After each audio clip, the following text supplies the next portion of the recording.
Welcome to Giants Nation. I'm your host, Bobby Skinner. We got an interview with License Plate Guy, our good friend. He was at the draft. We talk all things Giants, some good stuff, some fun stuff, talking about the new era of Giants Nation show at the end, and we're gonna do some a giveaway for a jacket that he has. So some cool stuff. Also, comment below. This isn't me just playing an algorithm. I was saying welcome to Giants Nation show is kind of a mouthful at the beginning of a show, and it doesn't flow. It's like welcome to Giants Nation show. It doesn't flow together. There's too many noises.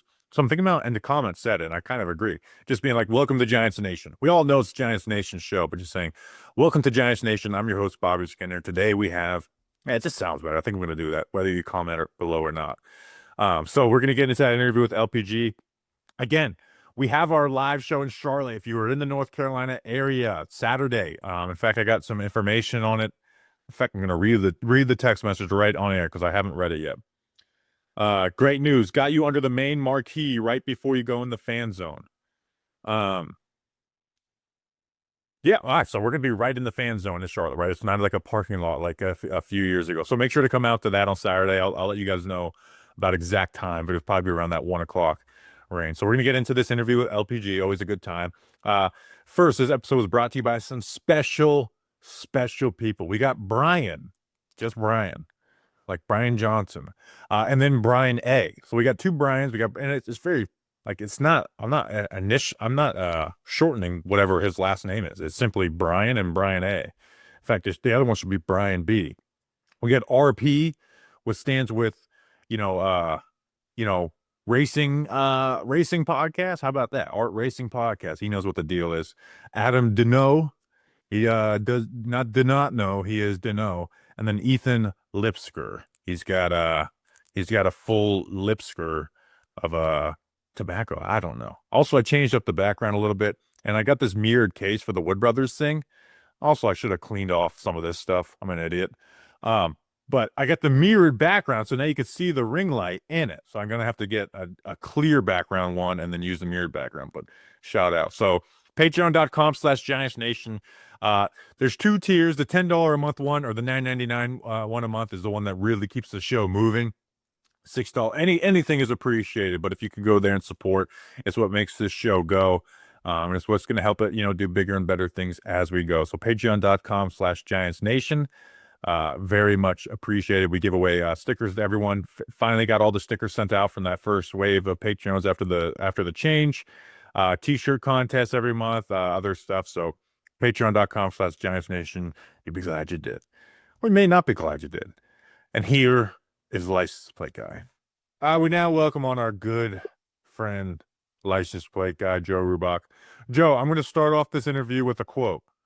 And it says, I asked you about Jalen Milroe and on April 13th. So this is before any reports about Jaxson Dart from Jordan Schultz, Connor Hughes, Pat Leonard, any of them. Said, I'm a Milroe Dart guy. I don't think it's going to be day two. Think that's who the Giants are going to come up back into round one to grab.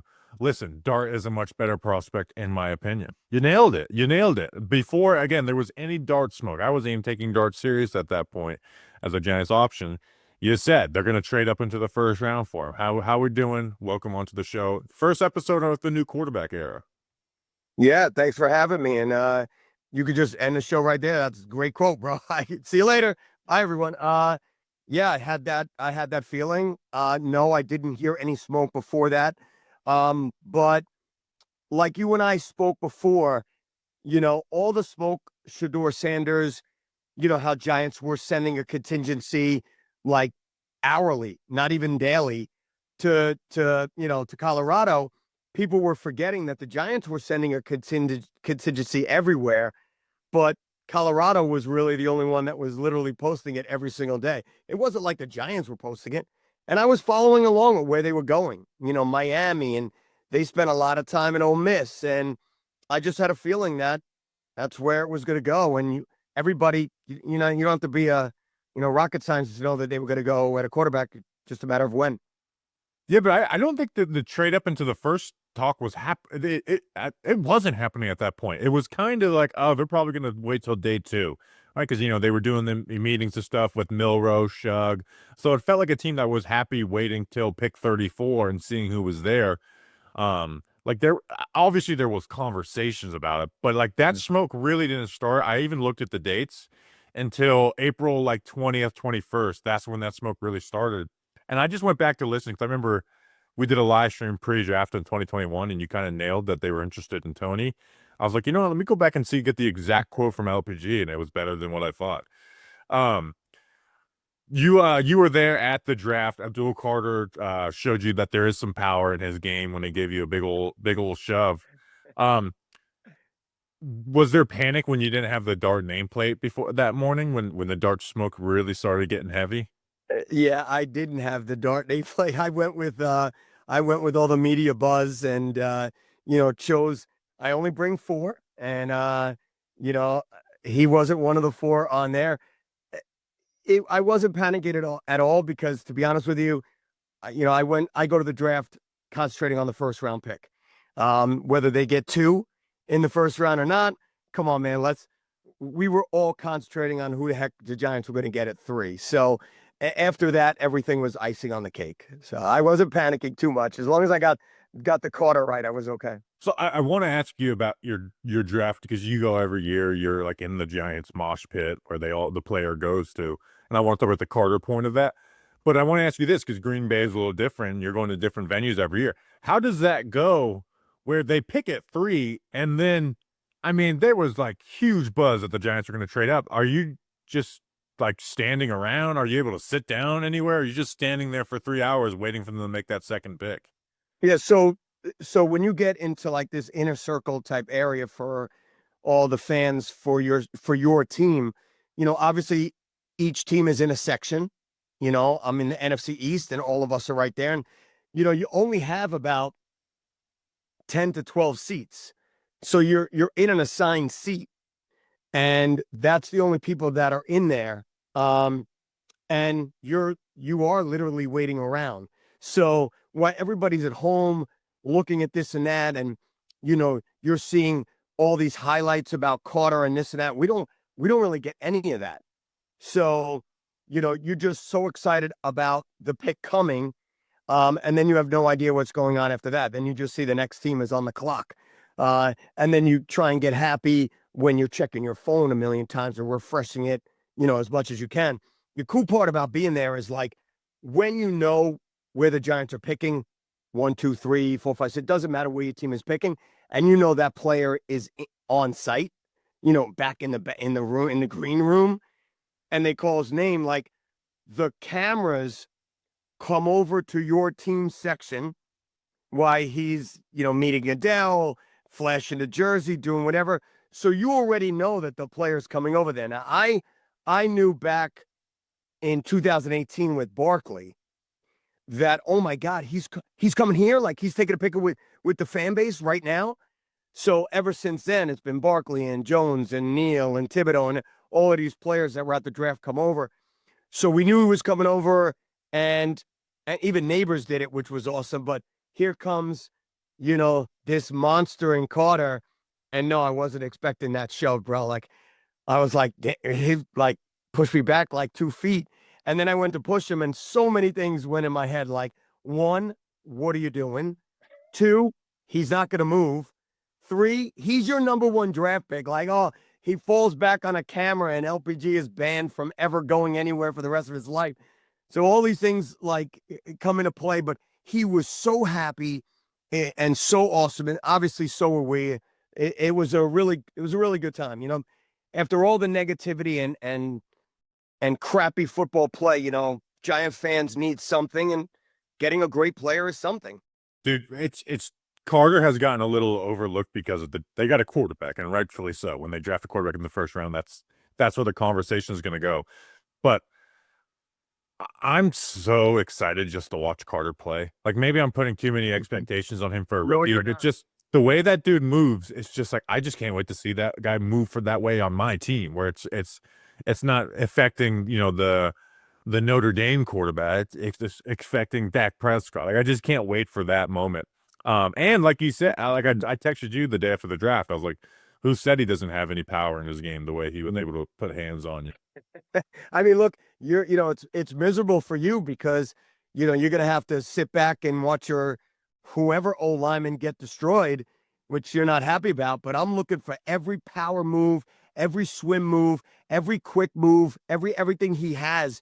And I think, look, the comparisons to Parsons are out there. They've been out there.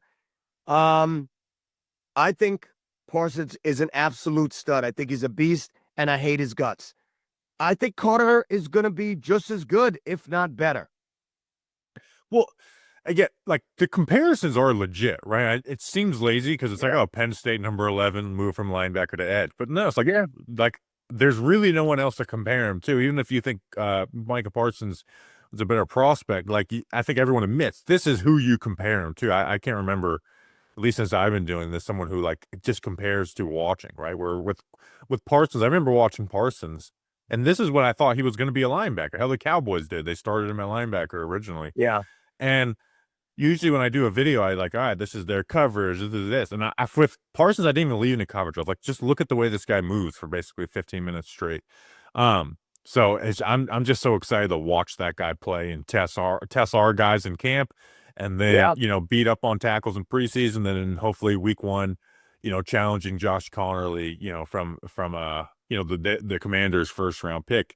Speaking of that, I don't really, I think the Giants are going to let him move around a bit. They are. I think so. I think this is going to be the first player that I can remember that the Giants are going to let have a little free reign on that field. I really believe so. I mean, look, I'm not comparing him to LT. I'm not saying anything about LT. I'm not, we're not talking about the number. We're not talking about anything. Like LT went where he wanted to go. I'm not saying that's the same thing. We're in a different era, but I think he's going to move around a lot. I mean, you can legit like Kayvon Thibodeau can drop back into coverage. He did it at Oregon. He did it, did it with Wink. Some he did it with Shane Bowen. Something like that's something he can do. But he's not good. He's not like really an advantage at it. Where Carter can be, right? They put Brian Burns at like a stand-up linebacker when they got like heavy personnel. He can live out there, but it's not his best spot. Carter can actually thrive there, where it's just like he's the best out of those guys, and you line up on the inside and just pat. There's just so much you can do with him. I'm just excited to watch him play. Yeah, I'm just as excited. I cannot wait. But I want to go back to the after draft experience with Jaxson Dart, because there's no way you have good internet in there.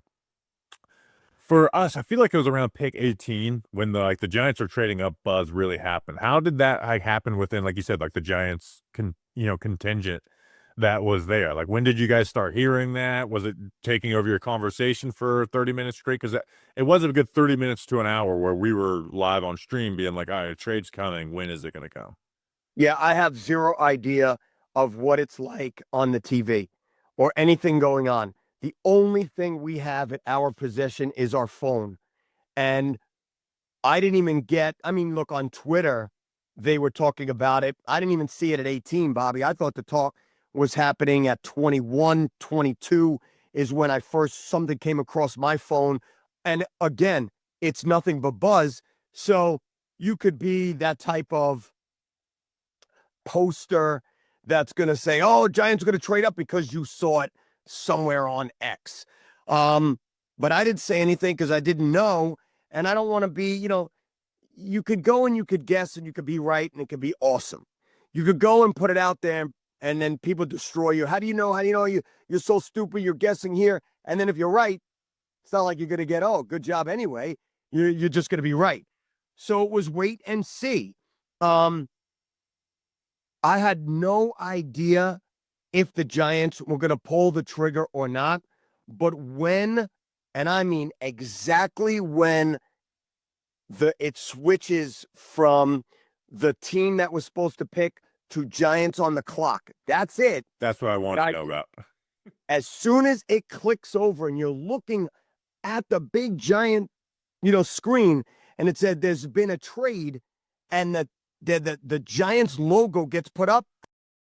I don't know why, but it was one and only Jaxson Dart, and which was really weird because there were so many other players on the board, but it made all the sense for the Giants to go. It's all what you heard about. They were going to go up and get a quarterback anyway, whether it could have been a Milroe or not. I just felt it was Jaxson Dart for the very beginning, coming back into the first, and that's what they did. Yeah, it felt like once we got to the draft, it felt like if the Giants were going to get a quarterback, it was going to be Dart. But yeah, that's what I wanted to know is like, how was the contingent when you, like, did you guys figure it out like a couple picks before it was going to happen, or just like you said, just like Giants are on the clock, like, oh my gosh, type of, Oh, yeah, here we you know, go, type of thing. I will tell you that when I say Giants, contingency there, it's more of like communications and marketing. I mean, all of the big wigs, all the Giants that are making any kind of a pick. Well, I'm saying within the fans that were there. Yeah. With the fans, there wasn't a ton of Jaxson Dart conversation going on. And don't forget, beers are cheap there, so it was like you already picked them a 20 something. There's some fans that have tuned out anyway, but it's to the point where you're excited to be on the clock, let alone who you're going to pick. But it was so great, and besides, you're actually you're given some instruction. I'm sure you can imagine what it's like. Like, okay, if the Giants pick Bobby Skinner, that's our guy. Understood? You know what I mean? So you can't sit there. They would rather you not be like, who the hell is this dude? They don't want that. Yeah. No team wants that. We're not back at the marquee in the city, booing every single pick. Well, they tell you shouldn't do that. So we do need to get back to Radio City. Like, I miss Jets fans booing their pick every year. Trust me, they're still booing. But I would love it back in the city. This has become another freaking road trip for me that I could do that. I went. Yeah, good looking at DC a couple years from now. When are they going to put it in Florida? They love to put everything in Florida except for the draft. 100% go to Florida. Bobby, come on, man. The way things are going, we're going to have the draft in Ireland at some point. We're going to have the draft in Africa at some point, just like we are a game one day. O's definitely going to get that done. And it's just become another road trip. I literally went to work that morning, left, got on a plane, landed. My friend Danny picked me up. We went over to Green Bay, from Lambeau, waited till the first round ended, drove to Chicago, slept an hour and a half in the airport, got on a plane, and went to work on Friday. Hell yeah. Hell yeah. That was a sleepless night for me too, because people are like, you should do a Jaxson Dart breakdown pre-draft. I was like, no, that's gonna take too long or whatever. Midnight. And about on Wednesday, I'm like, I should have done a fucking Jaxson Dart breakdown. I didn't sleep until like 3:00 the next day. I'm surprised. I'm surprised. Like, you didn't have that ready. You had a Milrow ready, but not a Dart. I did Cam Ward and Shador. The issue is they take too long, and I was kind of busy with a lot of things this offseason, a wedding, changing jobs and stuff, where I was like, I got to crank out players and not worry about breakdowns as much. But you mentioned road trips. The schedule is out. Which game are you looking forward to traveling to the most this year? I mean, look, I want to go. I get excited every year about Dallas. That's a given. It's always my favorite trip. I love the barbecue. I love Dallas. It's always like my favorite trip to go. First thing I look at, Bobby, when I see the schedule, obviously the furthest games. What could I drive to? What do I need airfare for? But then I look at the times, and I got really excited that there's a lot of 1:00ers. It's just me because I know I could get home at night when most of the time the games are at night and I can't go until the next day. So to me, it's a little different. I'm really looking forward to Detroit, especially with how good they've become. Their fans are always into it. So I'm actually really excited to go to Detroit. I'm looking forward to going to Denver again. I like that trip a lot. And then, or whatever, you could sprinkle in even Washington with how good they've become. I'm like interested in the Giants being a super competitive team on the road, a super competitive team anywhere. But I'm looking forward to everywhere. Can't wait. I'm surprised you didn't say New England. So it's just like you get to rub in the Super Bowls in there more than anywhere else. I mean, look, I probably should have broken down that jersey. What do you wear for that one? Actually, I mean, I always wear my 18-1 jersey, no matter what. Yeah, because it's so dumb. They could, they throw back. We have 17 Super Bowls and you guys suck. Like, yeah, but you just can't beat the Giants. And it's like this knife. And I have another one, but I love to put this pin. Where is it? There you go. You know, my 19-0 pin that I found that I bought a couple of them. I love this because they actually sold them and then never came true. But What do you I don't do? know. Fly to Africa like 2 days later and get in on the the T-shirt giveaway? As soon as they were throwing them off the truck, I was like, "Please, sir." No, I found it at some store and I bought a couple of them because I couldn't believe that they were actually selling them. I'm not I looking. can't believe you just had that right there. You didn't have to move to grab it. Yeah. Okay. I have like a cup with scissors and stuff like this, and it sits on top. It sits on top always to remind me that what could have been for the Patriots. I don't know. I'm not looking forward to that night game and getting on the road at freaking Oh, 1 o'clock true. and getting home at 5 o'clock and going to work. I'm not looking forward to that. Yeah, I forgot that's a Monday night game. By the way, I like playing there on the road just because, like, I never want to get rid of our white jerseys because we won 2 Super Bowls. So Yeah. just the Giants' white jersey against the Patriots is just the best feeling in the world. Like, I'm glad we have the preseason games back with them now, just so I could see right. that. Do you? I don't know if you've gone, but a lot of your listeners obviously would have gone to New England. It is the number one worst stadium to leave from. It seems like we went there for training camp last year, and the Patriots Eagles practices, and like the road is divided by concrete barriers, so there's no One road. crossing the lane. One And it's in that Patriot Place area, and it's just back in the corner, and Yep. it's just like, oh my god, this has to be just hell getting out of. It is. It's the worst. Like it's just, and it's in the middle of like nowhere either. It's not like in a big city. It's just like I want to see what Green Bay is like because everyone talks about Green Bay just not being in the middle of nowhere. What it's like compared, because Foxborough really is. It's just like the most normal city you'd ever seen in your life, except for you have Patriot Place in the stadium right there. Yep. It actually reminds me of Washington. I think it's the same type of thing. And you know what? I know obviously New York City's not far and the dream, is here, but Giants just sits in the swamps. If you really think about it. I mean, but you can go over to the city or to Hoboken or whatever, which is close. Bobby, Lambeau is so cool, man. When they tell you it sits in like, there are houses and then there's a stadium. It's really that cool. Like you park on a residential road and walk 2 blocks into the stadium. It's mind-boggling. It's a lot of fun. Topher Pete went. He was telling me that people rent Airbnb the houses out just to sell parking there. So it's not even the people that own the place. The people Airbnb houses so that they can sell parking on the front lawn. It's crazy I've ever heard in my life. I could tell you what happened at the draft. Like you would go there. Obviously, if you got close to the stadium, parking was $100. And then the more you went back, it became, 80, 75, 65. But if you went down some residential blocks and you could find parking on the street, just like you would do in your development. If you couldn't, yes. All the houses leading up to Lambeau Field sell parking spots on their grass for like $100. And they go so far as to paint the white lines on their grass for spots. That's beautiful. That's just like just taking advantage of whatever you can get. Come on, man. Right in the middle of development. I love it. We haven't actually really talked about Dart as a player, 30 minutes or 20 minutes into this. How do you feel about Dart and this, new era? Obviously he's the Giants quarterback. So it's like, all right, let's be good, right? We don't want to deal with another quarterback who doesn't work out.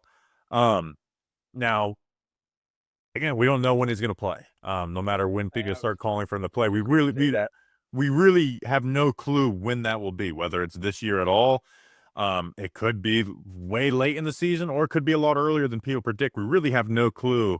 Yep. When that's going to come. But how do you feel about Dart?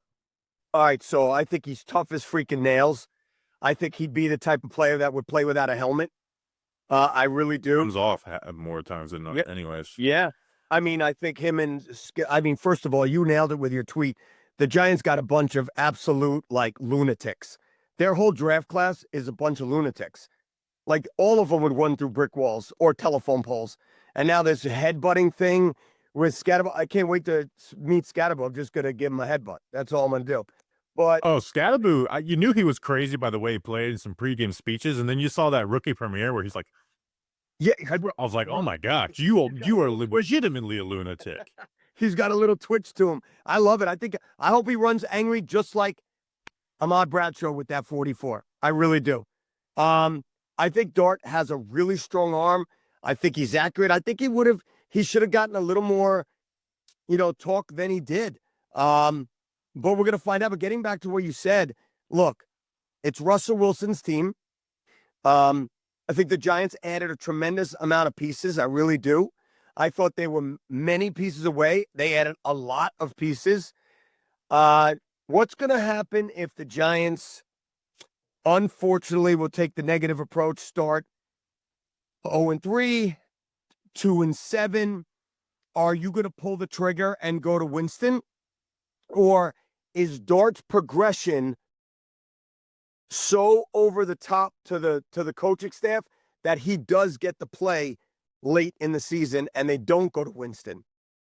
Yeah, it really depends on what is happening behind. We have no idea. Because there's like, I've kind of stopped using the word trust with, especially 4 years into this regime. But like, if they're not playing him, right? Like you said, it's 2-7. They decide to go to Jameis, and Russ is just not playing the way you want. I'm not going to be being like, how are you not playing Dart? No, he's not ready. If they're not playing him, it's because he's not ready. Now, if you get to the last 4 games of the year, I want to see him play, ready or not. Like let's hopefully you figured some of this stuff out by that point, and it's not enough of a sample size where if it goes really bad, it should totally ruin your confidence. And if it is, then you weren't the guy anyways. So I do want to see him play this year. Obviously, I prefer the Giants just be good and make the playoffs and then him not play, but in a reality where that probably isn't the case, I do want to see Dart play this year. I don't want to see him sit the entire season. But no, I need to see him play too, because then you're going to get the people that are going to be like you just said, if he's not ready, what'd you draft him for? He's not ready. Oh, we told you he's brain dead. Or let's hold out and get Arch Manning. That's going to happen halfway through the season, especially if Dart doesn't get the ball, or Dart does get the ball and he can't get a victory either. You'll get the people that never wanted him in the first place. It's going to be difficult. It's going to be a difficult year if the Giants come out and not be competitive. But if they're not competitive, there should be a new regime after this year. I don't care what Jaxson Dart looks like. Yeah, I'm 50-50 on that. I was that as well, but I don't know. I think this now takes time. And you knew that was going to happen once they drafted a quarterback. And now another regime comes in and Dart's not so high on their list. Then what do you do?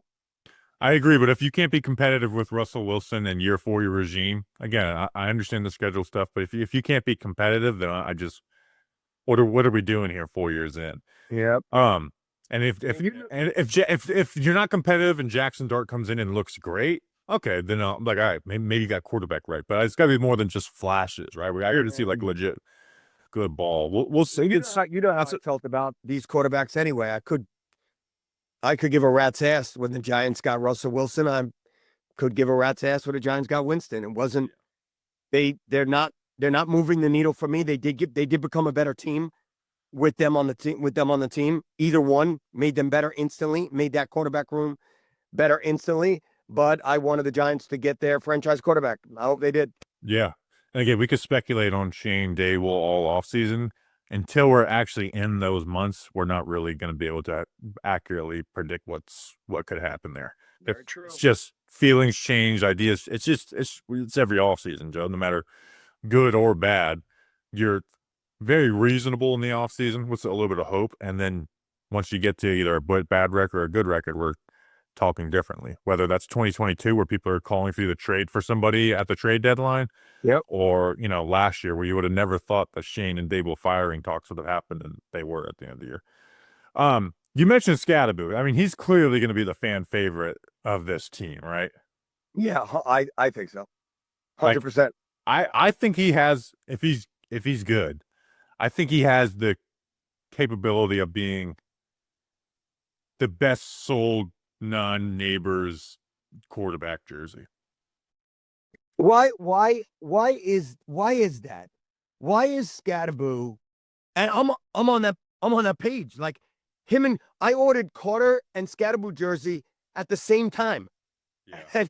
And like Corey I would mean, need to get a better number. I'll say that. I don't know, 51's growing on me, bro. It's okay, but what I'm saying is that doesn't make it like a best. I thought he'd go for 55. Um, That's because and I didn't really think about Carter when I said that, but Skattebo has one. He plays like a maniac, right? Like Yeah. when I was doing the pre-draft stuff, I was like, this is just fun. Like he play. So if he can be good, he's gonna play that way, and that's just a type of playing style that makes you a fan favorite. One, his name is very fun to say, Skattebo. So you'll have the whole, whenever I do, No, it's just gonna be. I think it's just gonna be because his nickname is Nature Boy, so he's gonna go with. yes, exactly. You're not gonna say Skattebo, or maybe they will say Boo, which I don't care. Like, Boo to a homegrown fan base is not a boo. So I don't care if they boo or woo, yeah. but I think it's gonna be one of those. Yeah, and let's face it, he's a lunatic white boy running back that just plays. All right. We So don't have so it's basically a dead breed, but whenever we get one of those dinosaurs to come back, it's going to be one of our favorites. What is it? Peyton Ellis, whoever. No, I was just gonna say. I was just gonna say that. I was just gonna say him. Even Rhinoceros, even Henry Hinoski at fullback was a fan favorite. I mean Camilla. I mean you could name a bunch of them. The fans just wanted them to succeed. So true. Yeah, it's just a dying breed. So whenever we get to see that, it's just nostalgia, right? Like the with once Mike Allstott was gone, it's like, all right, this isn't anymore. We got one, and we're like, all right, you get to go on the cover of Madden. Yeah. Which is very funny, which is like just an example of why you can never let the public vote on anything because we don't take anything serious. As we made Peyton Hillis the Madden cover that year. They got rid of that idea 1 year in. So that's just kind of what it is. I have this question for you: unproven year 2, 3 player that will be the best, not like best first draft slot, just the best. Deontay Banks, JMS, Jalen Hyatt, Tyler Nubin, Andrew Phillips, or Theo Johnson. I left Neighbors out because one, he's a star, and Tracy has been clearly the best out of that group, so I left him out. So out of those 6 guys, who will be the best player this year? I think I was gonna say Nubin, but you threw me for a loop with Johnson at the end of that, and I think that he's gonna break out. I think Theo Johnson is going to be a threat. I want it, dude, because I was a big Theo Johnson fan. It was a week. Want it. It was like he was the guy. I kept on like last year with doing tight ends. I'm actually, what I'm doing right now. I'm going to look up Pat Fryermuth's stats with Russell Wilson to see how Oh yeah, with him. yeah. Um, it just it needs to happen quickly. My realistic like comp for him, like or like high end was, Cole Kmet with the Bears, who was like a high second round pick for them. I thought he was the second best tight end in the class last year after Brock Bowers. Now there's a pretty big gap. But like here, I'm looking at it right now. Pat Fryermuth last year with Russell Wilson. He had a pretty damn good year.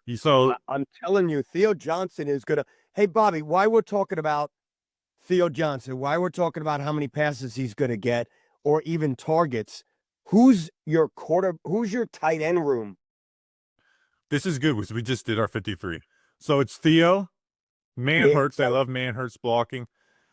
I don't know what's going to happen with Bellinger because he has that, how the rookie, like the day 3 picks, their contracts, if they play enough, get bumped up, but it's not guaranteed at all.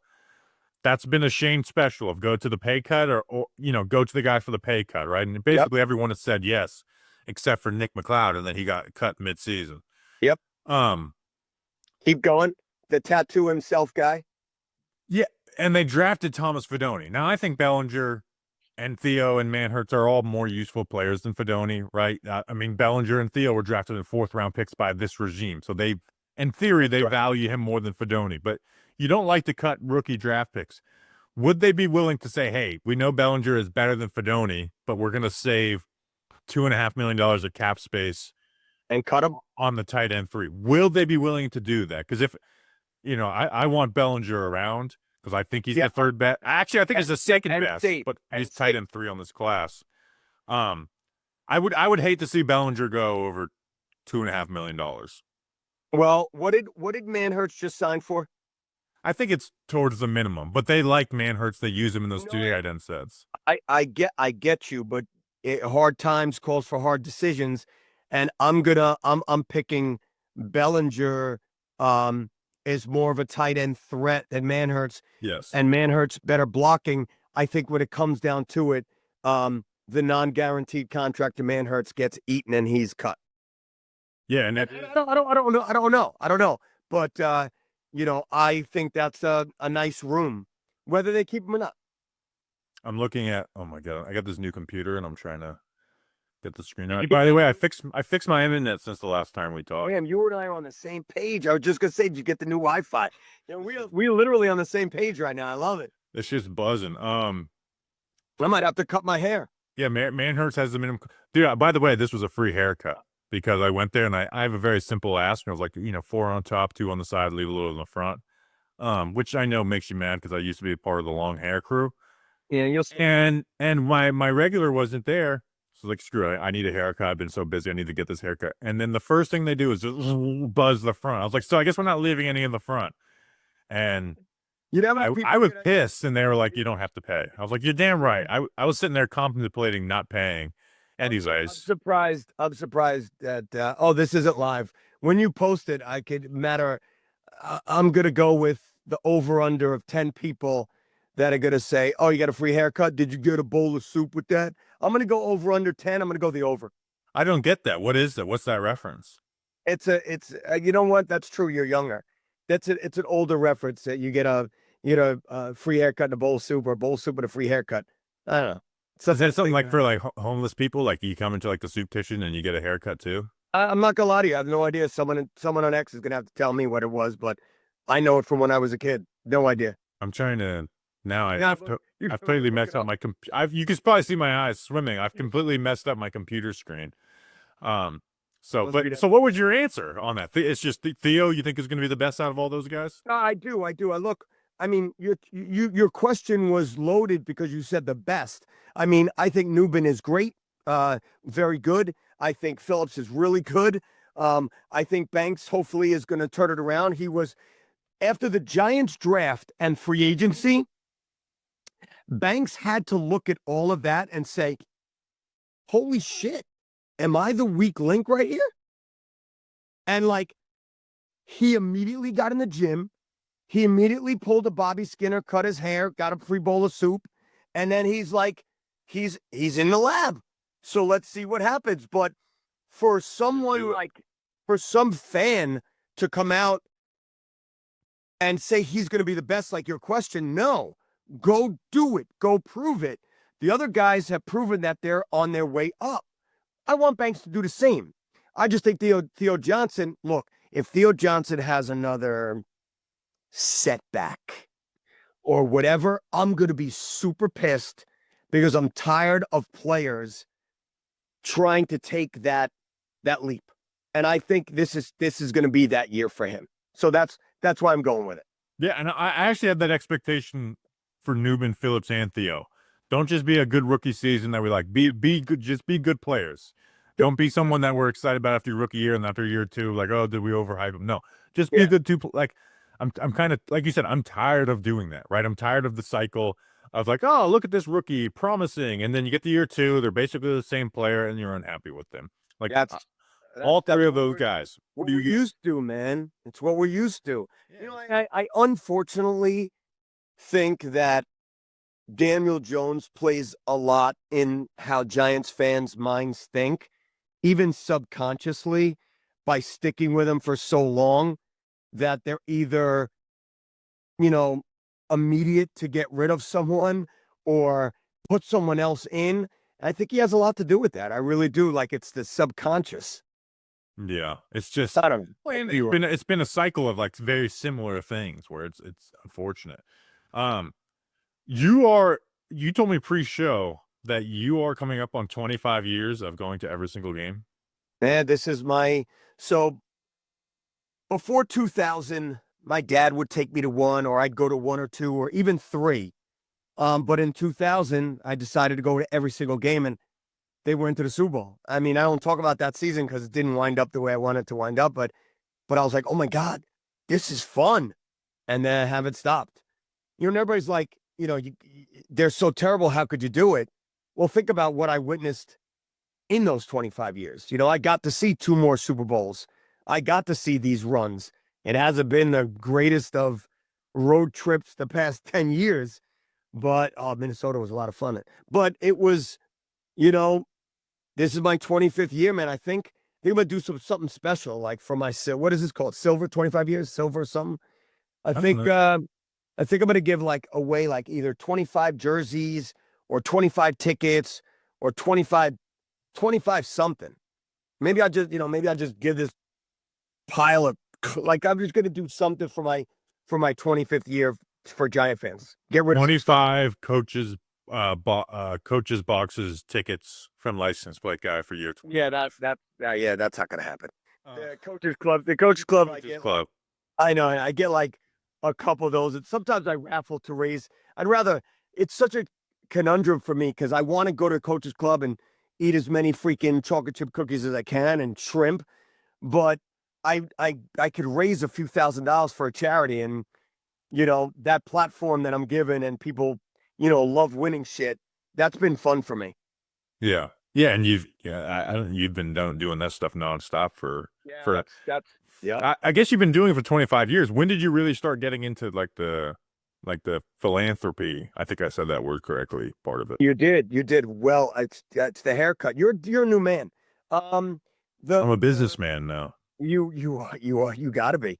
Um, I think after I came back from some false charges, and I had so many good people on my side. I came back from being in a bad spot, and it was one of my friends' idea that we should do like this little party, and I turned the party into a charity event at like some supermarket parking lot, and it was to raise money for breast cancer, and that had to be 2015, 16, at least 10 years ago. Um, and I raised $3,000 for what is it? Susan Coleman breast cancer. And I was like, I can't believe we just raised that money together. That's sick. And ever since then, it's been nonstop. And I think it really took off in the COVID years when I was getting those PS5s. Now I don't play those games, so somebody had given me a PS5 and I raffled it off, and then I was getting them nonstop. I think I wound up raffling off like a dozen, and like Yeah, I remember that. you couldn't even get them. And like I had this in, and I was just one after the other after the other. And I think at the end, I think it was Justin Tuck and I were like doing the math. Okay, so Wounded Warriors 5,000, so I think we're at like 50 something $1,000, and I was like, this is unbelievable. I love this shit, and I just haven't stopped, and it's been fun. Yeah, it's been cool to see. It seems like every time I pop on Instagram, you're doing some type of live on there. Um, I want to ask you this because Yeah. I consider you a friend. What do you think of Giants Nation show 1.5 months in? We're towards the back half of this, so we can let our hair down a little bit if I had any left. How do you think it's gone the first month and a half? Here's my honest opinion. You and I, we spoke, but we didn't speak a lot about the breakup of Talking Giants and you going into another direction and becoming a multimillionaire soon. Mm-hmm. But I could tell you this, Bobby. It's exactly what everybody expected. I wish, obviously, Justin, nothing but good luck in Talking Giants. I've become a better friend with you. Um, I think you bring to the table a more of a mental. So you're definitely mental. I was gonna say that definitely couldn't happen. 100% mental, but you're different. Your philosophies and your breakdowns and just the cognitive uh things that you put out, your points, your breakdowns, it's just a lot different. So, you know, I loved you and Justin as a team, But if you guys ever were going to break up, I think it's going exactly the way people thought it would go. How's that? Without playing a little Switzerland here, but it's exactly the way it should have gone. I think if somebody wants to learn something about Giants football, they're immediately going to turn to you. How's that? Yeah, it's from my point of view, because you were one of the first people I talked to when I decided I was leaving, or at least within like not family members. Um, I think you could tell I was confident about my decision, but like there is still like a big worry of what's going to happen. Like you don't like your paycheck has went away. It wasn't even just that, but it's like, man, building this back up. Um, Sure. which again, there's still challenges of it, right? Like I had an Instagram page with 60,000 followers. Now it's at 6,000. Same with Twitter.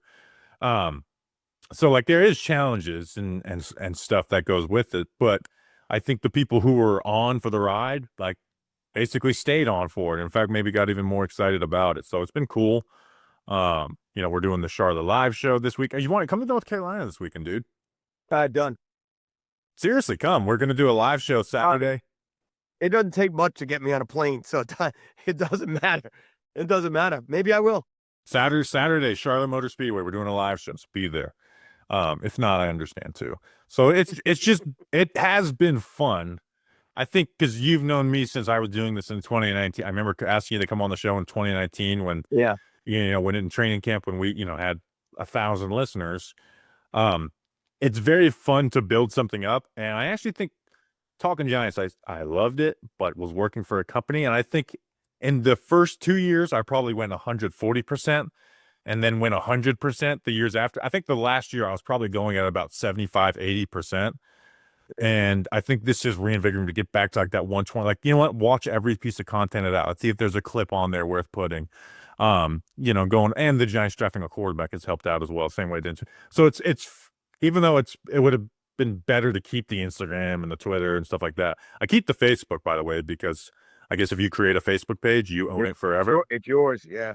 No matter, Plus no you matter, have the password. yeah, no matter what happens to it. But it has been fun to just build it back up. And it's just create new stupid bullshit to Yeah. tweet I out. don't I don't really check the Facebook, but I could see you on. So it's Talking Giants Facebook, and I see you putting out the Giants Nation all over it. That would be Oh, so diabolical. I changed the name on it because I was like, I went and looked at the back end. It's like I am the owner of that. Like my personal Facebook, it owns it, right? And so you're like, oh well, I'm not just gonna give this to you and pass it over. Like Yeah. I own this. Um, So the first post was I changed it to Giants Nation show. It's just a picture of like a close up of my eyes, and it was like, I guess when you create a Facebook page, you own it forever. Because for like a week, it was still the Talking Giants page, and everyone's like, "This is bullshit" or whatever. And then I changed it and was like, "I'm back," which is hard because the Facebook was the hardest thing to build up, and I was like, "I'm not ready to try and build that thing back up again." That's funny. Um, but it's been fun. I'm excited to get there for camp. Would like to do some type of event around. I know that FanFest isn't what it once was, but I was thinking maybe we can try and do some type of like live show. Like if they do like a weekend practice or whatever, we can try and do some type of like show in the parking lot. Are you allowed to go into the parking lot of MetLife? I keep forgetting. Are you allowed, or did it? Are you talking about me or just like people in No, no, general? no, no, no. Anybody, like your van. Are you allowed to like sit in MetLife parking lot, or do they send security out? I I don't think they enforce it, but here's the thing: is we after the practices, we record the interviews in the van, and we're out there. We're the only people in the parking lot for a good hour, so I don't see it being an issue. And if we were doing it, like if we had it set up like practice ends, we're gonna do a little live show right after practice ends. I mean, we'd do that in 45 minutes, and we would be good. I don't think Yeah, it's an they issue. did. That's true, but that was before the Giants hated you. I listen. I think they realize it'd be bad press to try and ruin a good thing like that. I'm only playing. Join the club, by the way. Yeah. Well, actually, you know what? Now that you bring it up, maybe they don't realize that. Big as they send security out there. I don't know. Two more questions I have for you. These Yeah. are probably better offline than online. Yeah, One, do do it. you have I a want everybody to know. do you have a good picture of you with Abdul Carter at the draft that I can use for the thumbnail of this episode? Uh, no, I just have the video, which is better than anything. or the snapshot that he took when he takes the selfie stick. I'll see if I have it. Yeah, if you have that, please send it to me. Also, the giant, because the calendars, it's one of those calendar years where everything kind of moves up a week, where like the draft moved up, so the NFL season is. Yeah. Yep. Do you know when the first because training camp practice is? Usually you can count the days backward from the first preseason game, but they don't have the date of the first preseason game, and I'm trying to book Airbnb and all that stuff that goes with it. Can you figure that out for me? It might be a question offline. I have no idea. Yeah. That's my. I need a favor. I need to figure out those dates. I'm not having to wait lots of stuff. I have no idea.